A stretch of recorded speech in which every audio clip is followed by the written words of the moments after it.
18 मार्च 1990 की रात अमेरिका के शहर बोस्टन में वाक़या इज़ाबेला स्टुअर्ट गार्डनर म्यूजियम के बाहर खामोशी छाई हुई। आधी रात गुजर चुकी, सड़कें सुनसान थी और म्यूजियम के अंदर सिर्फ 2 सिक्योरिटी गार्ड्स अपनी ड्यूटी पर मौजूद थे। लेकिन इस रात 2 आदमी पुलिस की वर्दी पहनकर वहां पहुंचे। Boston Police, we need to speak with someone inside. Please open the door. उन्होंने दरवाजा खटखटाया और कहा, पुलिस, हमें इत्तला मिली है कि यहाँ एक मशकूक सूरत हाल है।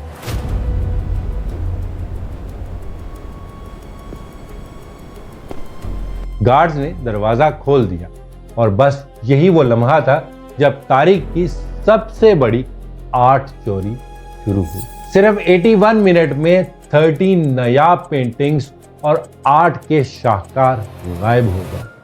उनकी कीमत आज के हिसाब से तकरीबन $500 मिलियन यानी 50 करोड़ डॉलर से भी ज्यादा है।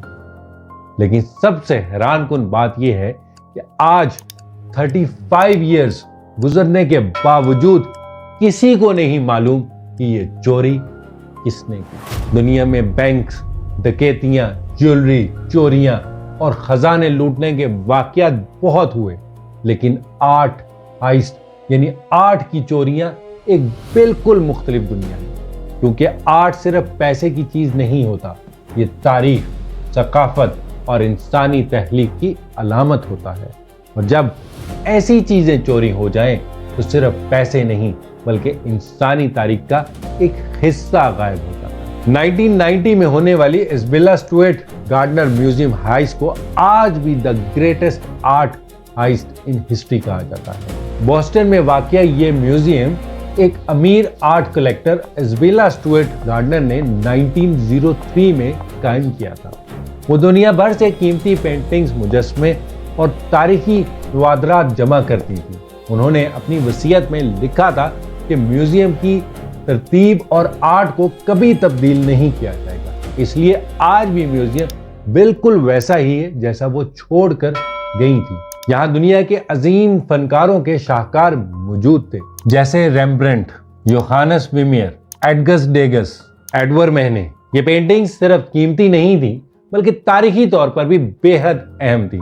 हैरत की बात है कि डकैती की रात गार्ड्स को जरा भी शक नहीं हुआ, क्योंकि वो पुलिस की वर्दी में मौजूद थे। जैसे ही वो अंदर आए, उन्होंने गार्ड्स को दीवार के साथ लगाया और कहा, ये एक रॉबरी है। दोनों गार्ड्स को हथकड़ी लगाकर बेसमेंट में बांध दिया गया। अब पूरा म्यूजियम चोरों के कब्जे में था। अगले 81 मिनट में उन्होंने आराम से गैलरियों में घूमकर 13 कीमती आर्ट वर्क उतार लिए। लेकिन हैरत अंगेज बात यह है कि उन्होंने सबसे ज्यादा कीमती पेंटिंग नहीं ली थी, बल्कि कुछ ऐसी पेंटिंग्स भी ली थी जो खास तौर पर मुंतखब लगती थी।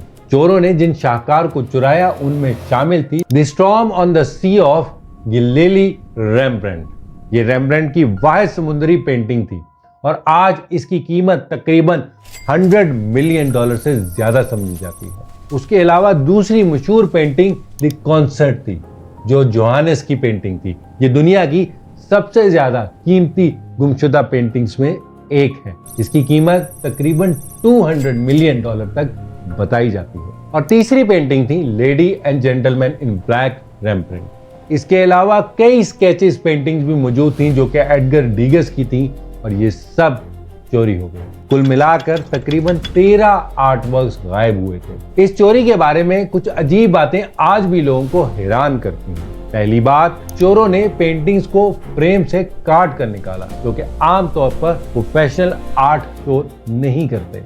दूसरी बात, उन्होंने कुछ कीमती पेंटिंग्स को छोड़ दिया, जिससे लगता है उन्हें खास आर्ट वर्क का इल्म नहीं था। और तीसरी बात, म्यूजियम का अलार्म सिस्टम बहुत कमजोर था। FBI ने इस केस में 30 साल से ज्यादा तहकीकात की। कई नजरियात सामने आए। कुछ लोगों का ख्याल है कि ये काम बोस्टन माफिया का था। एक मशहूर नाम सामने आया जो कि जेम्स व्हिटनी बल्गर का है, जो उस वक्त बोस्टन का बदनाम माफिया डॉन था, लेकिन कभी कोई मजबूत सबूत नहीं मिला। आज 35 ईयर गुजर चुके हैं, पेंटिंग्स अब तक नहीं मिली।